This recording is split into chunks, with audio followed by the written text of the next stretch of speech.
E quando a gente está falando agora de libido, né, que vai ter essa diminuição, porque a gente está aí num ajuste desses hormônios que eles vão começar a diminuir.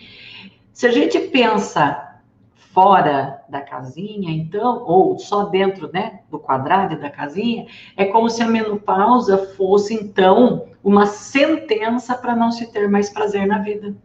Não ter prazer sexual. E não é. E ele não é. Então, tem que deixar muito claro isso, que não é. Então, quer dizer que pós-menopausa, né, concluiu a menopausa, né, que agora já chegou no estágio, não é mais reproduzida, nunca mais ela tem prazer sexual. E não é verdade. Então, todas as mulheres, para provar, todas não, muitas, né, que tem essa noção e tem e se trata para isso. Então, não. Mas ela vai ocorrer uma baixa de libido. Mas espera um pouco. Essa baixa de libido, agora a gente vai para vários setores, tá? Vários setores. Vamos pegar um casamento, ok? Vamos pegar um casamento, vamos num casamento tradicional. A gente vai pensar nisso. Ó, então, menopausa é uma sentença para não ter mais o prazer sexual. Porque se é dessa forma, acabou o prazer. E não é verdade. O prazer continua. Agora, porque tá com o tônus muscular, a baixa lubrificação, baixo nível de libido, então acabou, é isso aqui, não é mais. Não é, gente, não é. É um momento de muito conhecimento e de autoconhecimento. E aí vamos falar do casamento tradicional, vamos falar de homem e mulher em um casamento, tá? Vamos ser específico, bem específico. Então, é como se a pessoa ali acabou tudo, porque agora ela não tem mais. Só que existe coisas que elas estão além do que está acontecendo na menopausa. Ela é anterior ao climatério, ela é anterior. Um relacionamento aonde já está desgastado, onde a coisa já não está funcionando, e vamos falar sexualmente, já não funciona lá tão bem, numa menopausa, ferrou. É um momento onde esse casal ele também vai se ajustar. Agora vamos falar de um casal onde está tudo funcionando legal, e quando eu falo tudo não é perfeito, né? Porque não tem, né? Mas é um casal que eles são um casal onde eles funcionam bem, os dois, no mesmo propósito, e onde eles usam, né, a questão da flexibilidade, o respeito continua, a admiração está lá. Então, eles vão entrar num outro processo de entendimento, porque assim como a gente, naquele momento, quando a gente está se preparando para ser reprodutiva, tem muita mudança emocional em nós, também vai ter quando a gente está nesse outro processo natural. Tá? Inclusive, se a gente for falar sexualmente, a questão da mulher já menstruar, ela está preparada para reproduzir, mas ela está preparada emocionalmente para reproduzir, para ter um filho? Não, né? Fisicamente, ela já está totalmente, ela acabou de menstruar? Não, ainda está terminando algumas coisas de serem resolvidas, né? E aí tem um processo. Inclusive, na sexualidade, né, pesquisas e tudo mais, e até o que a gente já sabe aí da vida, aí nos 50 anos e mais consultório, que a sexualidade, logo de cara, quando ela se inicia, seja já num casamento, não sei o que lá, ela não tem tanta qualidade quanto lá nos 40, por exemplo, quando você transita muito bem nesse processo. Nos 40 vai ser melhor, nos 30 vai ser melhor. Olha que coisa, porque você tem mais experiência. Se você tá com aquele parceiro, porque quando a gente fala de vida sexual, gente, quando que tem o sexo que é o casual, que transa aqui ou transa ali, tem mais de um parceiro, né?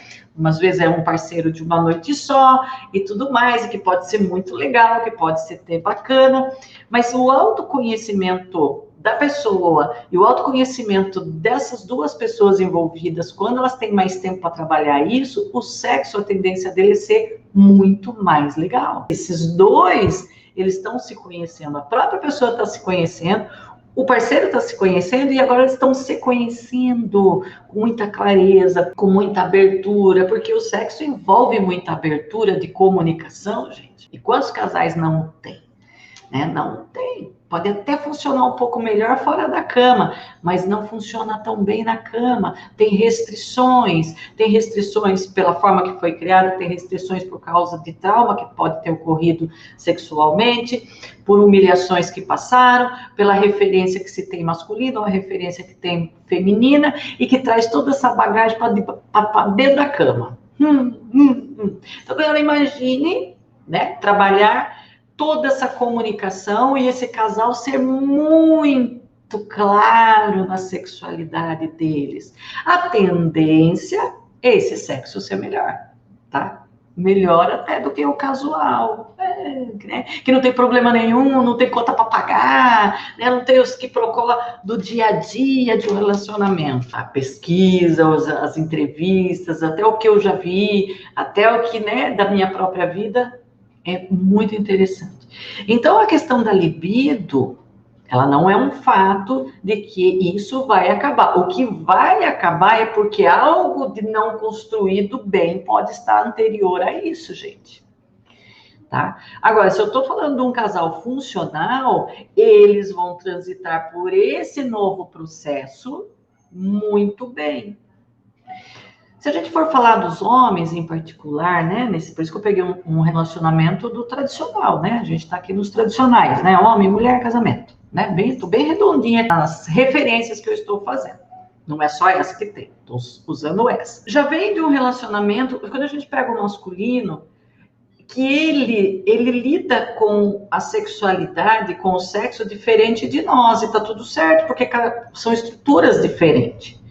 No homem, ela funciona muito mais fisiológica, não que não tenha emoção e emocional envolvido, pelo amor de Deus, tem. E quando ele ama aquela mulher, a coisa é muito maior ainda. Já nós temos uma questão muito mais emocional por causa dos nossos próprios hormônios, né? A gente tem testosterona, porque precisa ter em pequenas quantidades, né? Porque é um combustível, inclusive, da sexualidade, e no homem transborda, né? Se ele está no tudo bem, ele é movido ali pela testosterona. Inclusive, não sei se vocês sabem, mulheres, vou contar uma coisa a vocês, a gente gosta de DR, né? Discutir relação, porque nós somos pessoas, né? Quando eu falo nós, gente, eu gosto de falar que é a maior parte, né? Não quer dizer que caiba para todos, mas a maior parte. Nós mulheres, a gente fala, a gente se comunica, porque é uma forma que a gente tem emocional de lidar com as nossas coisas. Então, a gente fala com uma amiga, a gente fala mais, a gente gosta de falar das nossas emoções, do nosso dia a dia. O homem já não tem tanta necessidade por causa da testosterona, é hormonal, tá tudo certo. Quando nós, mulheres, precisamos discutir a relação, porque para nós está afetando demais, tá? Eu não sei se vocês sabem, nós somos, as mulheres são as que mais querem casar, tá? Somos nós, mulheres, que fazemos com que a maioria do casamento aconteça. Nós movimentamos, tá, o casamento. É por causa da gente que acontece o casamento, é mais por causa da gente, né, do que por eles, não que eles também não queiram casar e fazer. Mas a separação também vem mais da mulher. Olha que doido, porque nós somos mais emocionais, a gente expõe mais, a gente pensa nas emoções, no todo, mais do que eles. Então, o que acontece aqui? Eu ia falar uma curiosidade da testosterona. Quando a gente entra numa DR que o homem não quer, e geralmente ele não quer falar, né, a gente fala, não, e a gente começa a falar muito, sabe por que eles borregam? Que eles ficam assim... Porque quando faz isso, ele tem baixa de testosterona naquele momento, a testosterona dele começa a cair, e ele borrega, e ele fica assim, ele é chato demais. Quando ele tem alguma atividade que exija dele uma ação maior, você pode ver que ele fica mais para resolver, porque a testosterona, ele tem uma alta de testosterona, tá? Então, DR para o homem geralmente borrega. Então, agora, um homem com muita clareza e comprometimento com aquele casamento, e ele tá ali, ele vai entender isso e ele vai fazer uma força para conversar com aquela mulher, ouvir o lado dela, nem que ele não precise falar nada, porque geralmente quando a gente quer falar alguma coisa e a gente até pergunta, o que você acha, meu bem? Na verdade, a gente não quer muito a resposta dele, porque a gente já tem meio que dentro da gente, mas aí porque a gente precisa trocar. Agora, imagine não tendo isso. E aí você entra nesse processo da menopausa, né? Todo o processo da menopausa, do climatério, não sei o que lá. Como que você traz para esse momento onde você está se adaptando fisiologicamente para um novo processo, aonde vai ter essas mudanças, e dentro desse relacionamento já não está tão bem? Como que fica? A libido, então, ela sai correndo, ela vai embora mesmo, tchau, nunca mais. Porque a libido direcionada para aquele casamento, para aquele homem específico, realmente está complicado. Por quê? A mágoa do que foi durante muito tempo já não vai conseguir se entregar na sexualidade. Porque nesse novo processo que vai acontecendo com a gente, precisa do parceiro, sendo parceiro, com paciência, porque tem picos, tem diferença agora. Uma boa conversa, com uma comunicação muito clara, com uma paciência e parceria, com essa paciência, com preliminares de verdade, que são bacanas, porque esses dois já se conhecem muito bem e estão preparados para mudanças, inclusive na sexualidade, de procurar outras formas que podem ser prazerosas para chegar na conclusão daquela relação sexual. A mulher vai ter prazer, ela vai ter libido. Olha que coisa, gente. Então a coisa está um pouco mais além do que está acontecendo naquele momento com aquela mulher. E para muitos homens, que muitas vezes eles entendem que ser amado, ser aceito, está diretamente ligado à sexualidade, às relações sexuais, que é a hora do poder dele, e que ele entende que aquela mulher está ali, se entregue a ele, ele sente que aí sim ela ama ele. Se ele ficar só nesse quesito, ele nunca vai entender que ela pode amar ele, ela está amando ele, mas ela não está, naquele momento, tão pronta com a libido, porque ela está nessa oscilação. E se ele sabe disso, e os dois têm uma grande influência um com o outro, ele ajuda ela, ele a reanima a ela, ele vai ajudar. Não estou dizendo, porque ele não é culpado pelo processo que ela entrou, porque esse processo é natural, ele não é culpado. E muitas vezes o homem, ele acaba se sentindo não aceito e não amado, porque ela não olha mais para ele, ela tá tendo oscilação, ela fica irritada, ela briga, ela tá legal agora, daqui a pouco ela dá uma oscilada, aí ela já não dorme tão bem, ela vive cansada. Olha quantos sintomas podem estar envolvidos aqui, nesse processo, em uma mulher.